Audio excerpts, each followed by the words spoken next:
자, 오늘은 우리가 황금과 유황과 몰약 세 가지 예물, 우리 이 제목으로 같이 은혜를 나눕니다. 자, 우리가 보면 예수님께서는 2000년 전에 베들레헴 땅에 오셨어요. 이 베들레헴 땅에 오셔서 가장 누구에게 먼저 밝혀주셨냐면 목자에게 먼저 밝혀주셨습니다. 그 목자에게 가장 먼저 밝혀주실 때, 자, 우리 누가복음 2장 8절에서 우리 11절 말씀을 같이 합독합니다. 그 지역의 목자들이 밤에 밖에서 자기 양떼를 지키더니 주의 사자가 곁에 서서 주의 영광이 그들의 두루 비추어 크게 무서워하는지라. 천사가 이르되 무서워하지 말라. 그러나 내가 온 백성이 미칠 큰 기쁨의 좋은 소식을 너희에게 전하노라. 오늘 다윗의 동네에 너희를 위하여 구주가 나셨으니 곧 그리스도 주시니라. 자, 보세요. 이 베들레헴에 가장 낮고 천한, 그때 목자면은 아주 가장 낮고 천한 직업을 갖고 있는 자들이에요. 그런데 그때 그 예수님께서 탄생하심을 가장 먼저 알려준 그 사람들이 목자였다라는 거예요. 그럼 왜 굳이 목자에게 알려주셨는가? 그때 베들레헴이라는 이 땅에서는요, 양을 치는데 그 양이 어떤 양이냐면 예루살렘 성전의 그 희생양으로 이제 그게 바쳐지는 양을 거기서 쳤어요. 그러면 그 목자들은 어떤 목자냐면 일반 목자가 아니라 특별한 목자예요. 희생제물, 이 하나님 앞에 제사를 올릴 때 그 희생제물이 흠없고 깨끗하고 온전해야 돼요. 그 희생제물을 깨끗하고 온전하고 흠없는 이 양을 지키기 위해서는 밤새도록 양을 지켰다라는 거예요. 밤새도록. 이 밤새도록. 그래서 여기에서 새벽송이 나왔는데 새벽송의 의미는 저희한테 우리가 없어요. 밤새도록 양을 지키는데 그 양을 왜 지켰느냐? 희생, 하나님 앞에 제사를 드릴 때 이 양이 흠없이 하나님 앞에 제사의 제물로 쓰기 위해서 그렇게 밤새도록 양을 지켰다라는 거예요. 자, 보세요. 우리가 이 목자는 예수님이 오실 것을 기다리지도 않았어요. 예수님이 오신다라는 것은 이미 구약 속에서 계속 메시아는 오실 것이다, 메시아는 오실 것이다 라는 것은 알았지만 메시아를 기다리고 있는 것이 아니었어요. 뭐를 하고 있느냐? 나의 일을 충성스럽게 하고 있는 그런 직업적인 목자였다라는 거예요. 지금 이 양을 키우는데 이 양이 하나님 앞에 제사로 하나님 앞에 이 제물로 올라가는데 조금 더 흠없이 조금 더 티 없이 나는 이 양을 지키고 있는 거예요. 그 일을 충성스럽게 하고 있을 때 천사가 와서 기쁜 소식을 전해준 것을 믿으시기 바랍니다. 지금도 마찬가지예요. 왜 예수님이 탄생하셨는데 메시아가 탄생하셨는데 왜 정말 유명한 사람들에게 안 알려지시고 하나님은 이 낮고 낮은 그야말로 자기 일에 충성하고 밤새도록 양을 지키는 그 목자들에게 찾아왔을까요? 예수님께서 탄생하시면요, 이 정말 많은 사람들이 정말 그 알고 있어도 예수님을 탄생을 기뻐하지 않고 목자들만이 지금 이 준비하고 또 제사를 위해서 정말 밤새도록 지키고 있는 그 목자들만이 가장 기뻐하는 소식이 될 줄 믿습니다. 저와 여러분이 마찬가지죠. 우리도 지금 세상은 너무 악해지고 노아 때하고 똑같다 그랬어요. 지금 세상이. 그런데 이 노아 때하고 똑같은데 하나님께서는 노아를 찾아오셔서 노아에게 주목을 하셨어요. 노아를 하나님께서 발견하셨어요. 노아에게 뭐라고 하셨냐? 너는 배를 만들어라. 이 방주를 만들어라. 복음을 전해주신 것처럼 이 목자에게도 그런 하나님의 복음을, 기쁜 소식을 주신 것을 믿으시기 바랍니다. 저 두 번째는 뭐냐? 이 하나님께서 찾아오신 두 번째는 동방 박사들이었어요. 자, 2장 1절에서 우리 4절까지 우리 같이 합독합니다. 헤롯이 동방으로부터 박사들이 예루살렘에 이르러 말하되 그대의 왕으로 하시니까 어디 계시냐? 우리가 동방에서 너희를 보고 너희에게 경배하러 왔노라 하니 헤롯 온 예루살렘을 듣고 소망한 자 왕이 모든 대제사장과 백성의 성령을 모아 그리스도가 어디서 나겠느냐 하니. 자, 두 번째는 누구에게 하나님이 알려주셨냐면 동방 박사예요. 이 동방 박사들은 천문학을 연구하는 사람들이고 이 천문학을 연구해서 왕의 큰 일들을, 나라의 큰 일들을 이 왕에게 이제 알려주는 그런 사람이었어요. 아주 유명한 사람들. 이런 사람들이 별을 보다가 별을 발견한 거예요. 그런데 그 별이 움직이는데 그 별은 심상치 않는 별인 거예요. 이 별은 금방 어떤 왕이 탄생하는 별이고 이 별은 반드시 큰 이 땅에 의미 있는 별이다 해서 이 동방박사들은 그 별을 따라서 오는 거죠. 별을 따라서 오는데, 자, 별을 따라서 계속해서 어디로 가는지 모르고 따라와요. 그런데 이스라엘 이 예루살렘에 들어와서 별이 없어져 버린 거예요. 별이 없어져 버리니까 이 동방박사들은 어떻게 했느냐, 그 없어진 별을 찾기 위해서는 헤롯한테 간 거예요. 예루살렘에 그 헤롯의 이 로마의 속국으로 지금 이스라엘 민족은 있는데 헤롯에 가서 헤롯에 물어보는 거죠. 유대인의 땅에, 유대인의 왕이 나셨는데 그 땅이 어딥니까? 하고 물어봤을 때 헤롯은 아무것도 모르고 있다가 뭐라고? 이 땅에는 내가 왕인데, 이 땅에는 내가 지금 다스리고 있는데 무슨 왕이 떠나느냐? 그렇게 깜짝 놀랐어요. 소동이 일어난 거예요. 그런데 이 소동이 일어났는데 그 마음에는 뭔가가 있구나 이런 것을 깨달으니까 4절에 모든 바리새인과 관원장들을 불러서 야야, 그리스도가 어디서 나느냐, 그리스도가 나면은 어디서 나겠느냐고 물어봤어요. 자, 그 다음에 넘겨 5절에서 우리 같이 합독하겠습니다. 이는 선지자들이 이렇게 기록된 바, 너는 유대 고을 중에서 가장 작지 아니하도다. 내게서 한 다스리는 자가 나와 내 백성 이스라엘의 목자가 되리라 하였습니다. 이에 헤롯이 가만히 박사들을 불러 별이 나타난 때를 자세히 묻고 베들레헴으로 보내며 이르되 가서 사건은 내게 구하여 나도 가서 그에게 경배하게 하라. 보세요. 헤롯에 물어보니까 헤롯은 아무것도 모르다가 이제 큰일 난 거죠. 막 소동이 일어났지만, 자, 바리새인과 유대인들 박사들을 다 불러서 이 유대인 땅에 그 왕이 어디서 탄생하느냐, 구약적으로 보면 어디서 탄생하는 것이 나오거든요. 그러니까 그들은 유대 땅에 있는 베들레헴 아주 작은 곳에서 난다고 말씀에 써 있다라는 것을 알려줘요. 자, 그런데 보세요. 그들이 이미 그러면 유대 땅에서 베들레헴에서 왕이 탄생하신다 이것을 알면 그들도 같이 왕을 탄생하는, 예수를 탄생하는 그곳에 와야 되는데 오질 않아요. 왜 안 오냐? 그들은요 교만에 빠져 있어요. 우리는 선민인데 왜 하나님께서 우리한테 알려주지, 왜 쓸데없는 동방박사에게 알려주느냐, 저거는 가짜다, 저거는 믿을 수가 없습니다, 그렇게 돼버린 거예요. 그렇게 돼버리니까 이들에게 소식이 들었어도 아까 목자들은 어땠어요? 기쁜 소식이라고 그랬죠. 그런데 지금 이 바리새인과 헤롯 왕과 거기 많은 유대인 박사들까지 이 소식을 들었음에도 그들은 기뻐하지 않는 거예요. 그들은 뭐냐? 그 속에 이미 교만한 마음이 있는 거죠. 교만한 마음은 저들은 지금 거짓입니다, 가짜입니다, 하나님께서 알려주시려면 우리를 알려주지 왜 저 사람들을 알려주겠습니까? 그러면서 헤롯에게 그렇게 말을 한 거예요. 자, 그랬을 때 이 동방박사들은 거기에서 이제 나와서 2장 9절을 우리 같이 합독하겠습니다. 박사들이 왕의 말을 듣고 갈새 동방에서 보던 그 별이 문득 앞서 인도하여 가다가 악이 있는 곳 위에 머물러. 자, 보세요. 예루살렘에 가서 헤롯을 만나게 하고 그 다음에 나왔더니 그때 다시 별이 뜬 거죠. 자, 이게 뭐냐? 예수의 탄생을 공식적으로 선포한 거예요. 예수님이 탄생하셨다, 유대인의 왕이 탄생하셨다, 그리스도가 탄생하셨다라는 것을 그 베들레헴 아주 작은 도시에 탄생했지만 이거를 공식적으로 동방박사를 통해서 탄생을 알린 것을 믿으시기 바랍니다. 헤롯이 누군데 동방박사를 만나주겠어요? 이 동방박사는 파사에서 온 박사들인데 아주 유명한 유명인사예요. 이 사람들이 헤롯을 만나주지 헤롯은 웬만한 사람을 만나지 않아요.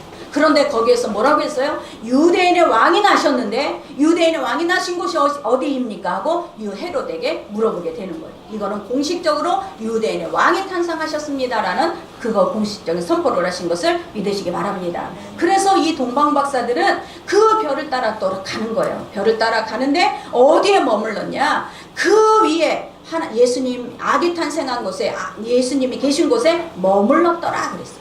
이 머물렀다라는 뜻은 뭐예요? 거기에 보니까, 자, 우리 같이 합독합니다. 서다, 데리고 가다, 멈추다, 작정하다. 자, 머물렀다는 거예요. 이 별이 머물렀는데, 이 별이 막 인도하다가 머물렀는데, 어디서 머물렀느냐? 예수가 계신 곳에 머물렀다라는 거죠. 예수가 계신 곳에 머물렀다라는 얘기는 보세요. 자, 이게 과거형으로 돼 있더라고요. 과거형으로 됐으면 지금 별이 인도를 해서 도착을 했으면 현재형이 돼야 되는데 이게 과거형이에요. 그게 무슨 뜻이냐? 이미 하나님께서는 동방박사 이방인들이 정말 이곳에 찾아올 것을 알았다라는 것을 믿으시기 바랍니다. 작정해서 이곳에 베들레헴에서 이미 예수가 탄생하시고 예수가 탄생하신 후에 동방박사들이 이곳에 올 것을 이미 작정하고 계셨다라는 거예요. 그게 뭐냐? 저와 여러분이 내 발로 내가 우리 교회에 온 것 같아요.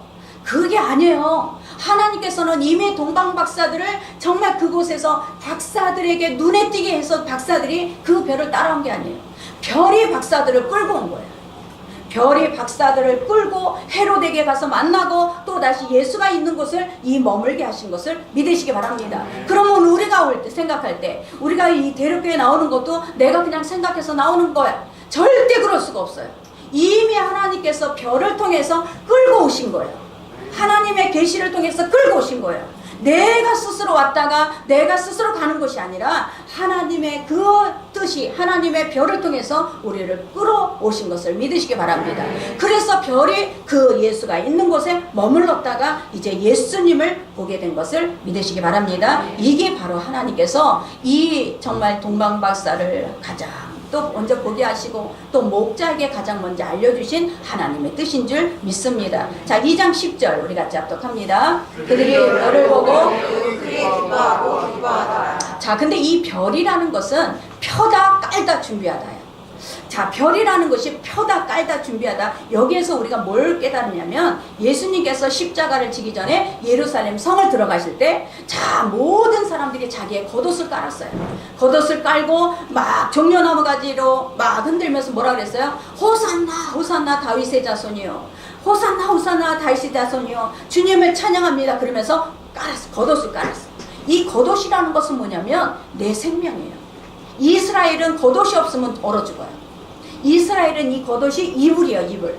전당포에 내가 돈이 없어서 겉옷을 맡겼어요. 근데 저녁이 돼도 내가 그 돈을 준비를 하지 못해. 그러면 전당포 주인은 반드시 다시 돌려줘야 돼. 왜 이거를 돌려줘야 되냐면 밤에는 이들이 이 겉옷을 덮고 자지 않으면 얼어 죽을 수가 있어요. 그렇기 때문에 전당포에서는 반드시 그것을 다시 돌려줘야 살인죄가 적용이 안 돼요. 아멘. 그 정도로 이 겉옷은 뭐냐? 생명과 똑같은 거예요. 그런데 그들이 겉옷을 깔았다라는 얘기는 생명을 깔았다라는 얘기예요. 아멘. 이 별은 뭐냐? 예수님의 가는 길을 깔았다라는 얘기예요. 예수님이 이제 구세주로 이 땅에 오셔서 우리의 모든 정말 우리 이 인간의 저주와 죄를 다 속량하시고 우리를 구원하시는 그 구세주의 그 길을 깔아놓은 것이 이 별이라는 뜻을 믿으시기 바랍니다. 그래서 우리가 정말 하나님께서는 지금도 어떤 우리가 막 잘 되는 사람을 찾아서 하나님께서 먼저 알려주시는 것이 아니라 정말 반드시 제 일에 충성하고 있는 사람, 하나님의 일에 충성된 하나님의 일꾼들에게 우리에게 가장 먼저 알려주시는 것을 믿으시기 바랍니다. 자, 2장 11절을 같이 합독합니다. 그러면 우리 11절, 자 11절부터 우리 같이 합독하겠습니다. 집에 들어가 아기와 그의 어머니 마리아가 함께 있는 것을 보고 엎드려 아기께 경배하고 보배함을 열어 황금과 유황과 몰약을 예물로 드리니라. 왜 굳이 동방박사들은 그냥 오지 않고 준비를 해갖고 왔어요. 왕이 나셨다. 왕이 나셨는데 그 왕이 나셨을 때 그냥 가는 게 아니라 반드시 선물을 갖고 가야 되는데 선물의 세 가지. 이 선물의 세 가지는 황금과 유황과 몰약이에요. 왜 굳이 황금과 유황과 몰약일까? 자, 이사야 60장 1절부터 예언이 되어 있다는 것을 같이 합독하겠습니다. 일어나라 빛을 발하라 이는 내 빛이 이르렀고 여호와의 영광이 내 위에 있습니다. 보라 우리 땅을 덮을 것이며 캄캄함이 만미를 가려니와 오직 여호와께서 내 위에 임하실 것이며 그의 영광이 내 위에 나타나리니 나라들은 내 빛으로 왕들은 비치는 내 광명으로 나아오리라. 그 다음 내 눈을 들어 사방을 보라. 무리가 다 모여 내게로 오느니라. 내 아이들은 먼 곳에서 오겠고 내 딸들은 안기어 올 것이라. 그때 내가 보고 기쁜 빛을 내며 내 마음이 놀라고 또 화창하리니 이는 바다의 부가 내게로 돌아오며 이방 나라들의 재물이 내게로 오리라. 허다한 낙타 위대한 나라의 낙타가 내 가운데 가득할 것이며 스바 사람들은 다 금과 여러함을 가지고 와서 여호와의 찬송을 전파할 것이라. 이미 보세요. 이 이사야에서 벌써 몇백 년 전에 그 어떤 것을 갖고 가야 되는지를 알려주고 있다라는 거예요. 그게 알려줬다라는 얘기는 뭐냐면 이미 왕이 나시면 왕에게 갖고 갈 예물이 바로 이거다.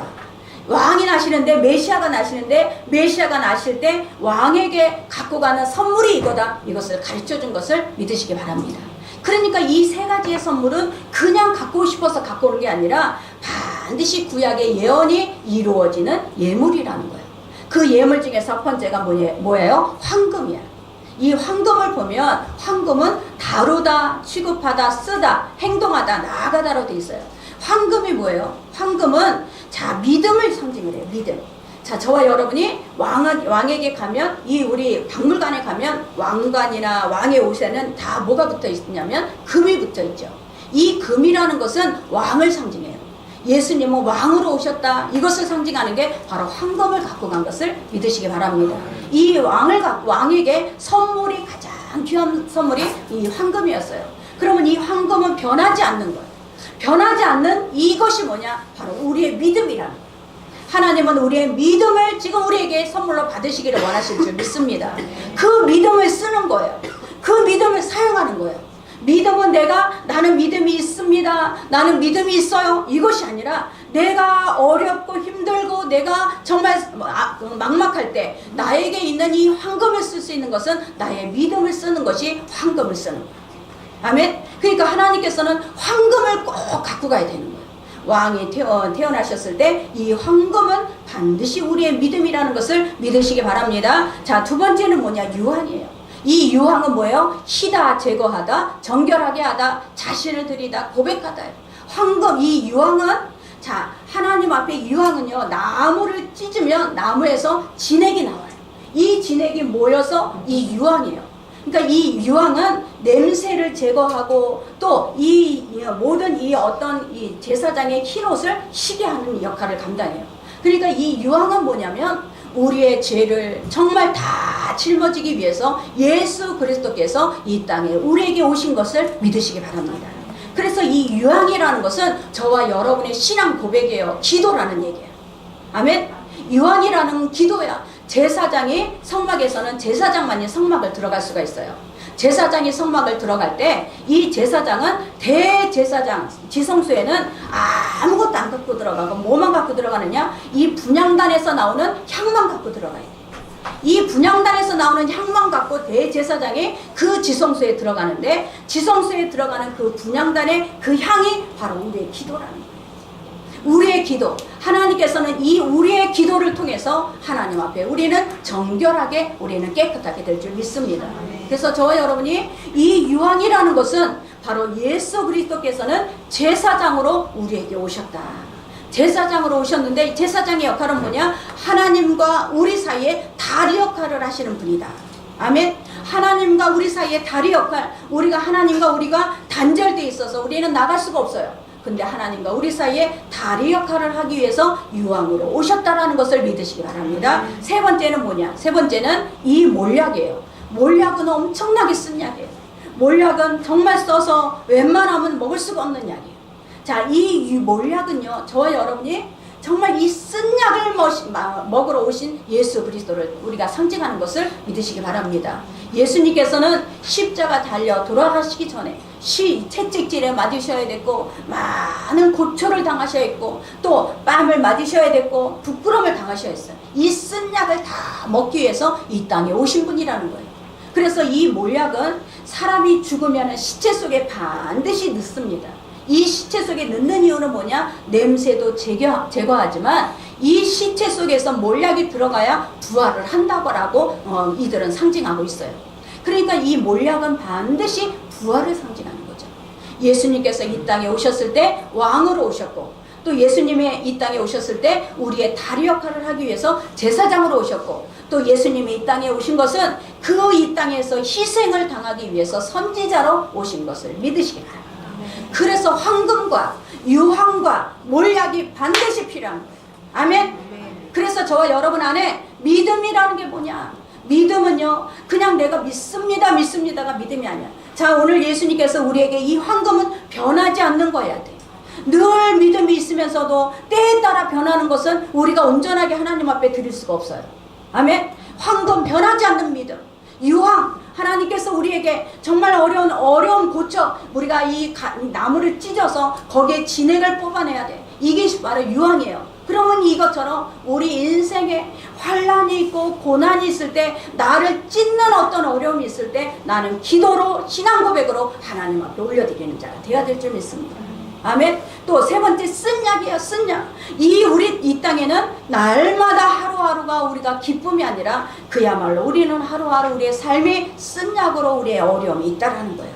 그럼에도 불구하고 예수님께서는 그 쓴 약을 다 이미 우리의 모든 길에 이미 예비하셨기 때문에 우리가 그 쓴 약을 우리는 같이 십자가를 지고 가게 될 줄 믿습니다.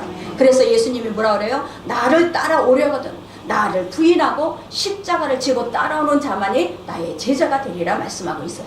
이게 바로 성탄절의 이 의미예요. 아멘. 우리가 성탄절 그러면 많은 사람들은 막 노는 거에, 그러니까 막 노는 거에 끝나. 그러나 의미 없어요. 우리 선물도 봐봐요. 선물도 예배가 끝난 다음에 선물이 있는 거예요. 예배도 하지도 않고 하나님을 찬양하지도 않고 경배, 하나님의 자녀는 가장 먼저, 지금 제가 이제 우리 많은 목사님들이 어제 주일이었기 때문에 성탄절 예배를 어제 끝나고 그랬어요. 어제 끝난 교회가 많아요. 저는 그건 잘못됐다고 생각해요. 성탄절은요, 저와 여러분이 아무리 성탄절이야 우리 선물 교환해, 이게 성탄절이 아니에요. 예배가 있어야 성탄절이에요. 예배가 없는 성탄절은 절대 성탄절이 아니라는 거예요. 예수님이 탄생 왜 하셨어요? 예수님의 탄생은, 이미 예수님이 탄생하는 것은 그 자체적으로 십자가에 죽기 위해서 탄생하신 거예요. 예수님의 탄생이 우리에게는 구원이 되고 예수님에게는 이 고초가 되는데, 우리는 그냥 우리가 선물을 주고받는다고 성탄절이라는 것이 아니라는 거예요. 저와 여러분이 성탄절은 예수님이 나를 위해서 십자가에 달려 돌아가시기 위해서 탄생하셨기 때문에 우리는 반드시 예배로 올려드려야 될 줄 믿습니다. 이게 바로 성탄절의 의미라는 것을 우리가 깨닫기를 바랍니다. 자, 그 다음에 우리 12절 우리 같이 합독합니다. 그들은 꿈에 헤롯에게로 돌아가지 말라 지시함을 받아 다른 길로 자, 동방 박사들이 이제 돌아갈 때 경배를 하고, 이제 돌아갈 때 어떤 일이 일어나냐? 헤롯에게 부탁을 받았어요. 가면 꼭 거기 있는 데를 알려주라. 꼭 나도 가서 경배할게. 그랬는데 하나님은 헤롯의 마음을 아시잖아요. 너희가 그 길을 가지 말고 돌아서 가라고 하나님께서 말씀하시는 거죠. 자, 이게 뭐냐? 저와 여러분의 인생에서 반드시 하나님께서는 우리가 어떤 길을 가야 될지, 우리가 어떤 길을 가야 내가 선한 길인지 좋은 길인지 우리는 몰라요.